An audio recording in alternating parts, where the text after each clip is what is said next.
সরকার আমাদেরকে বাড়ি ঘর দিয়েছে, যে জন্ম দিয়েছে সেও দিতে পারে। টাঙ্গাইলে বঙ্গবন্ধুর মোরাল ভাঙায় কলিজায় লাগলো আওয়ামী লীগ নেতাকর্মীদের।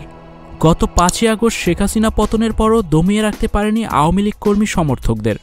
এবার টাঙ্গাইলে বঙ্গবন্ধুর মোরাল ভাঙায় প্রতিবাদে গর্জে উঠল আওয়ামী লীগ। জয় বাংলা জয় বঙ্গবন্ধু স্লোগানে মুখরিত রাজপথ। এদিকে জানুয়ারিতে রাজপথ দখলের কঠোর কর্মসূচি ঘোষণা দিয়েছে বাংলাদেশ আওয়ামী লীগ। জানা যায় অন্তর্বর্তী সরকারের পতন অতি নিকটে। এছাড়াও সচিবালয় অগ্নিকাণ্ডের ঘটনায় ফেঁসে যাচ্ছে অন্তর্বর্তীকালীন সরকারের উপদেষ্টারা। সচিবালয়ে সুপরিকল্পিতভাবে এই ঘটনা ঘটানো হয়েছে।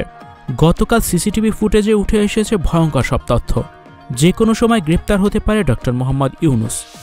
স্টুডিও 4D আপনাদের জন্য নিয়ে এসেছে শীতাতাপ নিয়ন্ত্রিত স্টুডিওর সুবিধা, আছে অত্যাধুনিক মেকআপ রুম। বিস্তারিত জানতে এখনই কল করুন 01974860664। হাউসটি দেখতে চলে আসুন আমাদের ঠিকানায় শেখেরটেক রোড নাম্বার 9 বাড়ি 24। কেউ বলছেন আপনার সচিবালয় আপনারা রক্ষণাবেক্ষণ করবেন, আপনার সিকিউরিটি কোথায় ছিল?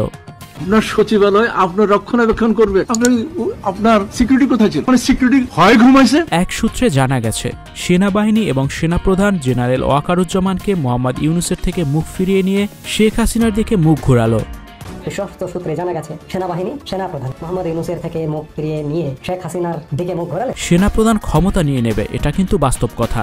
যে কোনো সময় হতে পারে, যে কোনো সময় ক্ষমতা সেনাবাহিনীর হাতে নিয়ে নিতে পারে ইউনুসকে সরিয়ে, এটা কিন্তু বাস্তব কথা। সেনাবাহিনীর প্রধান ক্ষমতা নিয়ে নেবে, এটা কিন্তু বাস্তব কথা, যে কোনো সময় হতে পারে। কিছু সাধারণ জনতা বলছেন আওয়ামী লীগ সরকার আমাদেরকে বাড়িঘর দিয়েছে, যে জন্ম দিয়েছে সেও দিতে পারেনি। আওয়ামী লীগ সরকার আমাদেরকে বাড়ি ঘর দিয়েছে, যে জন্ম দিয়েছে সেও দিতে পারে। Icon focus 24 TV powered by 4D Fourth Dimension।